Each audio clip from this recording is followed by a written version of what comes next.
Everywhere that you look online for the Fujifilm x100v, it is out of stock. Everyone wants one, and then when one becomes available, it is instantly snaffled up by someone, and then you have to wait even longer. They have become the must-have camera of 2023, which is strange really when you think that that camera is 3 or 4 years old now even.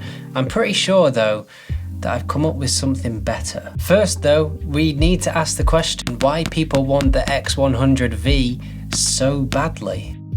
Now I'm not going to get into all of the specs and things like that because that's not what this video is about, and as well I don't actually have one and I've never used one. But a lot of the reasons that I've read that people actually want to have one is down to the film emulation that that camera produces. It has specific recipes, as Fuji like to call it, where you can dial in a specific filmic look that suits you to emulate film photography. We're starting to see a lot more of that style of photography creep in, with people adding grain into their photos and making them look a little bit more rustic. Can you hear that? Really annoying. I'm gonna have to tuck my tassels in.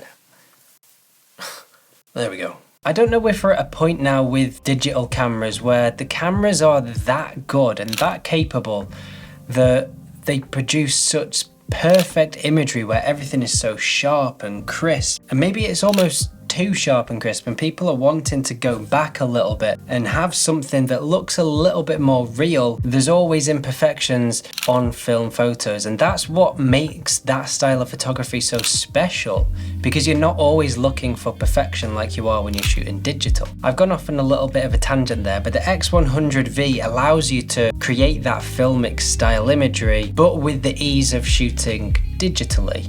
And that's great, but at the end of the day, it's still digital photography. And as good as the images might be, and as close to film photography as they might look, you're never going to be able to fully replicate film photography on a digital camera. And taking all of that into account, it does beg the question that if we are after the filmic look in our images, why not just buy a film camera instead of the x100v? That makes sense, right? At least that's what I'm trying to tell myself to justify my decision, because I've just bought a film camera and I love it. But in all seriousness, this genuinely does make a lot more sense over the x100v for quite a few reasons. This is not a Lumix S5, it is a Ricoh KR10. This is just the only strap I had, so I'm flying the Lumix flag.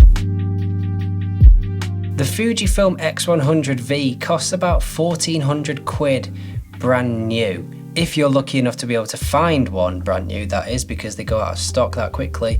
You might be able to find one slightly cheaper, potentially second hand, but people seem to be keeping hold of them. And I have even seen some being sold second hand for more than brand new, which is just ridiculous. A fully functioning film camera, however, is going to cost you between 50 and 200 quid. Now that is a massive price difference.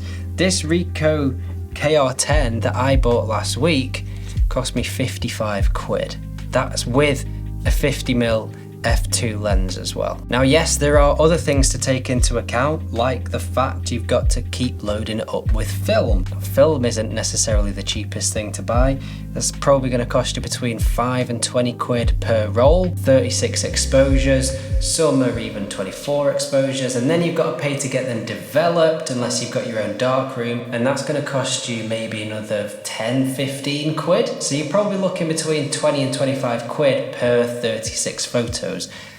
It's not the cheapest thing in the world. It does soon add up very quickly. However, it is still a hell of a lot cheaper than 1,400 quid for a brand new x100v. Part of the joy of film photography is actually not knowing what your photos are going to look like. There's no checking the display on the back of your camera to check that you've got your focus and your exposure correct. You take your photo, you forget about it, you finish your roll of film, which might be days, weeks, months later, depending how many photos you take. Then you send it off to be developed, and then you wait for your scans. And that is the first time you see the photos that you've taken, and that's when you realise that you might have slightly missed focus, got the exposure slightly wrong. That doesn't matter with film photography because it's learning to enjoy those imperfections in your photos. I think it's those imperfections that you get with film photography that make those images feel more real and authentic and create memories, and that's what's great about it.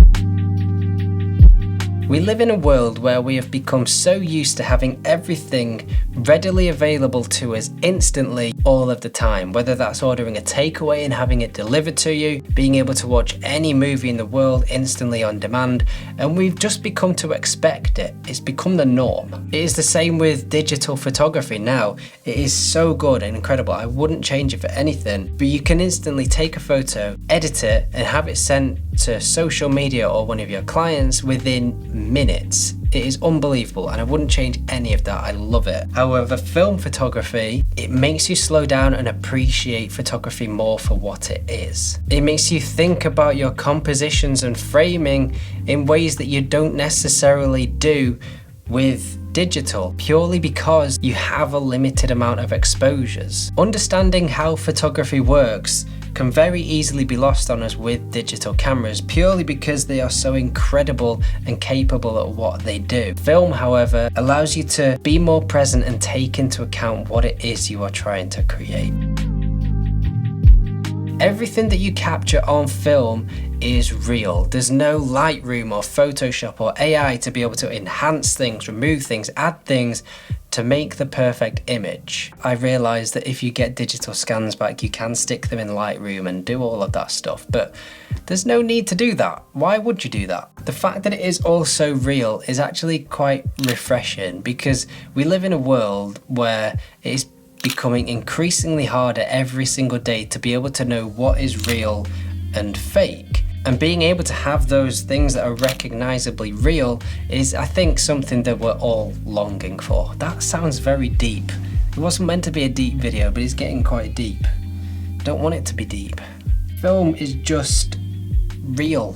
It's a physical thing, and I like that. It's the same with vinyl music. Vinyl music has had a huge increase in popularity recently because it's real. It's a physical product. It creates memories and it's nostalgic to have. And going back to photography, that is the exact reason that film photography and photography in general is such a powerful thing to have available to us. Now, I don't want this video to sound like I'm taking a big dump on digital, I don't want this video to sound like I'm putting a big downer on digital photography, because I'm really not. I love digital photography. I love my 2 digital cameras and I wouldn't change them for anything. However, film photography just adds something extra, and I think it's something that we need to embrace as much as we can because it is special. There's so much special about film photography. So if you are looking for a Fujifilm x100v and you've got yourself on all of those waiting lists, waiting for one to pop into stock somewhere, maybe just take a think about what it is that you actually want it for. I'm not saying it's not a good camera, because it genuinely is a brilliant camera and people love using it. But if you just want to emulate film photography, why not shoot film? Film is special, it's real, and if you want to emulate that look, it makes sense to actually shoot film.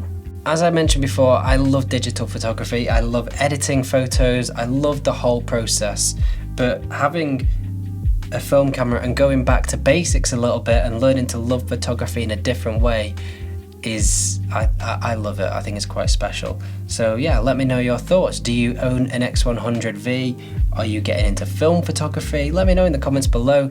And I know there's going to be people saying that x100v and film cameras are completely different, and I know that, I'm fully aware of that. It's just a great talking point. So yeah, let me know your thoughts in the comments below, and I shall see you in the next video.